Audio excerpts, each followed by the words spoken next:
y son los siguientes. Primero, la desigualdad, clarísimo. Lo acaba de decir los datos de distribución del ingreso. Es triste decirlo. Somos hoy más desiguales que hace 50 años. Por supuesto, habrá un grupo muy privilegiado, habrá un 10% de la población que ha perdido presencia, pero que no ha perdido ciertos privilegios, las élites, pero la parte de abajo ya lo vimos que no ha cambiado. La desatención financiera. ¿Cuántas batallas ha tenido que dar la Universidad Autónoma de Sinaloa para colocarse en un presupuesto que está muy por abajo todavía de otras instituciones de educación superior? Y esta universidad tiene más de 100,000 estudiantes entre media superior y superior, y tiene programas de licenciatura y de posgrado y bachillerato. Y si estamos hablando del significado que puede tener, entonces ¿por qué la desatención financiera? Porque hay otras prioridades probablemente de carácter político, sin duda. Y entonces nosotros lo vemos como un problema permanente, el incumplimiento de la normatividad. Si no se respetan las normas básicas del calendario escolar, no vamos a respetar ninguna otra. El rezago. Ahí les va una cifra, también para que la mediten. Todo el mundo habla del rezago en materia de educación de adultos. ¿Por qué? Porque tenemos todavía 5.700.000 mexicanos que no saben leer y escribir.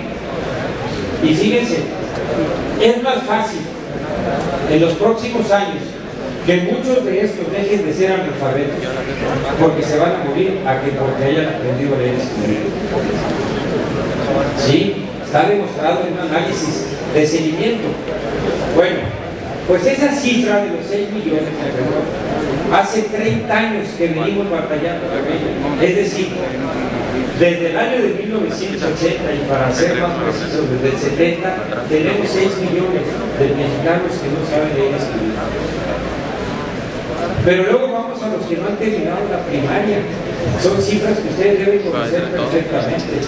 ¿Tienen alguna idea de cuántos mexicanos de estos que acabo de mencionar, mayores de 15 años, no tienen terminada la primaria completa?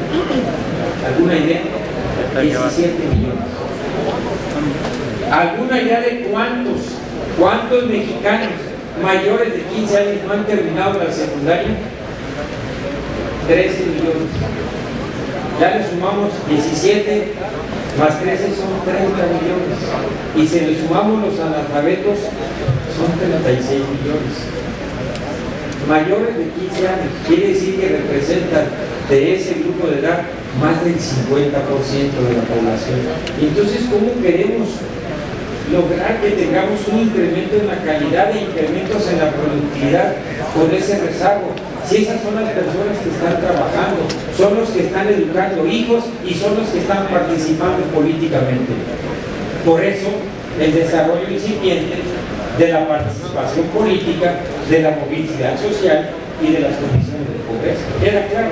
Es un rezago histórico, pero no nos quedemos ahí, para que nos demos cuenta del esfuerzo y la magnitud del esfuerzo que se tiene que hacer. En México existen aproximadamente, entre los jóvenes que demandan educación media superior, 10 millones. ¿Cuántos van a las preparatorias? En el mejor de los casos, 3.5 millones. Aproximadamente hay otros 9 millones que tendrían necesidad de un espacio en la universidad. ¿Cuántos van a la universidad? 2.5 millones. Si sumamos los 3.5 más los 2.5 son 6 millones. De 19 millones, otra vez, tenemos ahí a jóvenes que quieren ir, que podrían ir a la preparatoria de la universidad. No hay espacios, ni hay demanda, todavía es cierto, pero potencialmente ese es el tamaño de la persona. Dense cuenta, a veces se nos pasa, de repente queremos hablar de un país del primer mundo, de un país. No, señoras y señores, desde este punto de vista del rezago, estamos a nivel de otros países que ni siquiera quiero mencionar en términos del desarrollo. Bueno, lo demás son algunas, la injerencia sindical, el cambio en los planes y programas. Ahora nos ha dado por echarle la culpa al sindicato de todos los problemas de la educación. Pero pregúntenos, ¿hay aquí maestros? Levanten la mano los que sean maestros, por favor. Bueno, yo les voy a decir así, no tienen que contestar, lo piensen para sí mismo. ¿Quién atiende mejor sus problemas cuando enfrentan un problema laboral y profesional? ¿La Secretaría o el sindicato? Y entonces, la injerencia sindical, obviamente que se puede ser criticada si hay una actividad política, pero generalizarlo tampoco es apropiado. Y una cosa que es importante, la educación en valores. Ahora se ha vuelto con la formación cívica y ética, pero ¿cuánto tiempo dejamos el civismo fuera de las escuelas? ¿Cuánto tiempo nos quedamos sin profesores de historia y sin enseñanza de historia? ¿Les parece bien 20 años? Bueno, pues eso es pasar. Cuando vino el cambio de asignaturas a áreas, llegamos a las ciencias sociales y el profesor de geografía tenía que dar civismo, historia. Y perdónenme, pero son disciplinas muy exigentes, especialmente la historia. Por eso ahora, en algunas pruebas, hay más reprobación en historia que en matemáticas en español. A ese grado. Y un país nunca se puede dar el lujo de olvidar su propia historia. Un país no puede jamás dejar de lado lo que han sido sus movimientos sociales, porque entonces pierde su razón de ser. ¿Quién explica su presente? Absolutamente nada. Y eso nos pasó en buena parte de las generaciones que dejaron libros de historia. Bueno, ¿cómo plantearía yo de una manera muy sintética lo que tenemos que enfrentar a través de la política social? Y esto es válido para salud y esto es válido. Primero, el problema de la desigualdad. Si no hay políticas de cambio estructural, señoras y señores, no va a haber ningún cambio. Vamos a tener paliativos. Miren lo que pasó con la pobreza.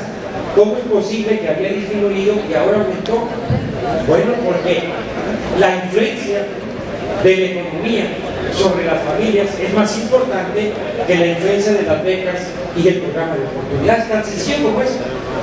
Pues si no cambiamos la política de empleo y si no cambiamos este modelo económico, entonces la desigualdad va a persistir.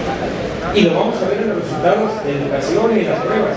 El rezago, ¿qué se necesita para darles